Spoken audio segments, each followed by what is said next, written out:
Stove on చేద్దాం.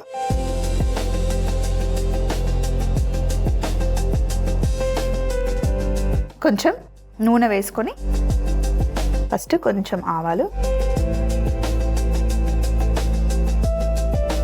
ఇందులో కొంచెం పచ్చిమిర్చి వేస్తున్నాను. ఇప్పుడు కరివేపాకు, అలాగే కాస్తంత ఇంగువ. ఈ తాలింపుని గిన్నెలోకి షిఫ్ట్ చేసేసుకున్నాం. గిన్నెలో కొంచెం వాటర్ వేసేసి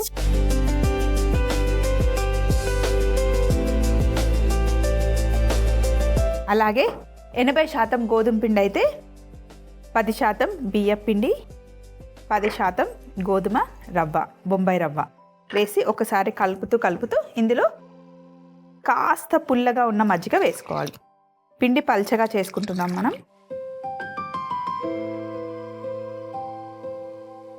ఉండలు లేకుండా ఇప్పుడు బాగా మిక్స్ చేసుకోవాలి. పిండికి సరిపడా ఉప్పు వేసేసుకోవాలి. నాన్ స్టిక్ ప్యాన్ కాబట్టి ఫస్ట్ నేను ఆయిల్ వేయట్లేదు.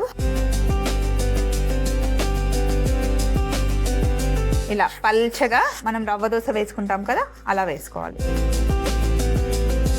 ఇప్పుడు పైనుండి నూనె వేసుకుందాం. ఇలా పైనుండి మూత పెట్టేసి ఒక సైడ్ మంచి కలర్ వచ్చిన తర్వాత రెండో వైపు తిప్పుకుందాం. ఇలా క్రిస్పీగా కాల్చుకున్నాం అనుకోండి, కరకరలాడుతూ బాగుంటుంది రవ్వ దోశలాగా. ఇలా మంచి కలర్ వచ్చే వరకు కాల్చుకొని ప్లేట్లోకి తీసుకోవాలి.